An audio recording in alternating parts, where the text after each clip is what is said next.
Students, twelfth अर्थशास्त्र। अभी हम लोग पढ़ रहे हैं मुद्रा। मुद्रा वह वस्तु है जो विनिमय का माध्यम है, यानी वस्तु विनिमय की कठिनाइयाँ दूर करने में मुद्रा का महत्वपूर्ण योगदान। एक प्राकृतिक बात है कि जिस तरीके से जहाँ अच्छाई होती है वहाँ बुराई होती है, उसी तरीके से मुद्रा हमारे लिए बहुत महत्वपूर्ण है। ये कहा जाता है कि आधुनिक युग मुद्रा का युग है। मुद्रा वह धुरी है जिसके चारों ओर अर्थ विज्ञान चक्कर लगाता है।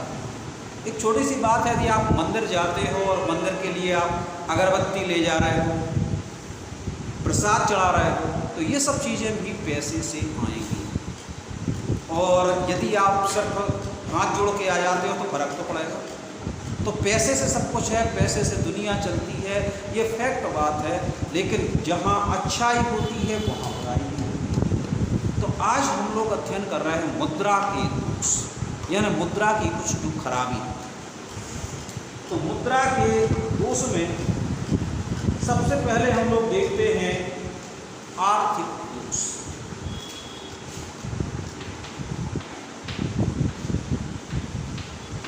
आर्थिक दोष में पहला पॉइंट है मुद्रा का प्रसार।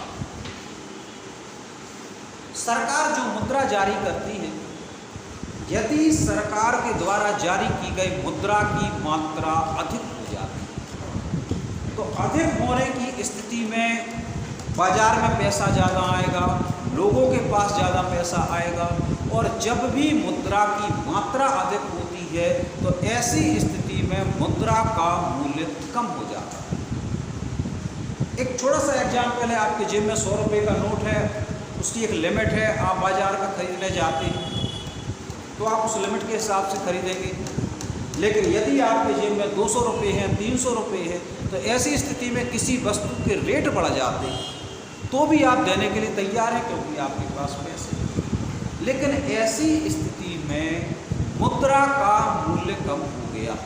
किसी वस्तु के लिए पहले आप 100 रुपये के नोट में से 20 रुपये खर्च कर रहे थे और आज आपके पास 200 रुपये हैं, उसकी जगह आप 25 रुपये भी देने को तैयार हैं। तो वस्तु तो आपको उतनी ही मिल रही है, लेकिन आपका पैसा ज़्यादा जा रहा है, मात्रा ज़्यादा जा रही है, यानी पैसे का मूल्य कम। तो जब भी मुद्रा का प्रसार होता है, मुद्रा की मात्रा ज़्यादा होती है, तो ऐसी स्थिति में मुद्रा का मूल्य जो है घट जाता है, जिसे हम मुद्रास्फीति की स्थिति कहते हैं, जो महंगाई का प्रतीक होती है। और वर्तमान में भारत में मुद्रास्फीति की स्थिति। सेकंड पॉइंट है व्यापार चक्र।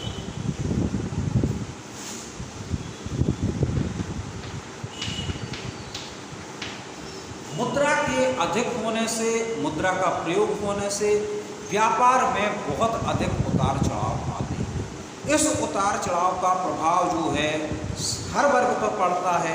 मुद्रा अधिक होने से पूंजीपति मनमाने हो जाते हैं, कर्मचारियों का शोषण होता है, उपभोक्ताओं का शोषण होता है, यानी पैसे का जो प्रभाव है यह व्यापार चक्रों पर पड़ता है।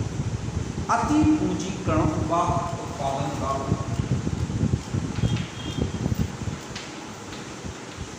अति पूंजीकरण व उत्पादन का। तो यदि मान लीजिए अति पूंजीकरण यानी पैसे की अधिकता, यदि कोई वस्तु आवश्यकता से अधिक हो जाती है तो ऐसी स्थिति में भी जो है पैसे का दुरुपयोग होता है, संबंधित वर्गों का शोषण होता है। मुद्रा के मूल्य में परिवर्तन।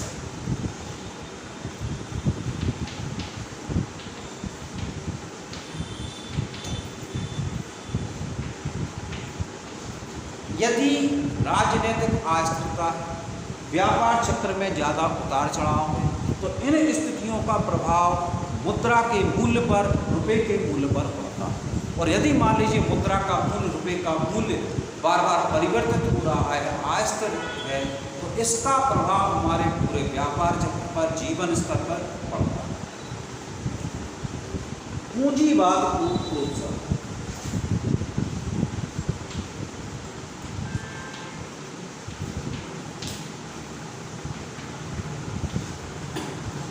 पैसे की अधिकता पूंजीवाद को प्रोत्साहन देती है, यानी पैसे की अधिकता के कारण जो पूंजीपति हैं, जो प्रबंधक हैं, ये मनमाने हो जाते हैं, पैसा सर्वोपरि हो जाता है।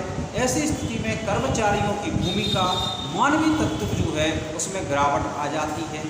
कर्मचारियों का, उपभोक्ताओं का, जो निवेशक है, इन सब का शोषण होता है। साधनों का केंद्रीयकरण,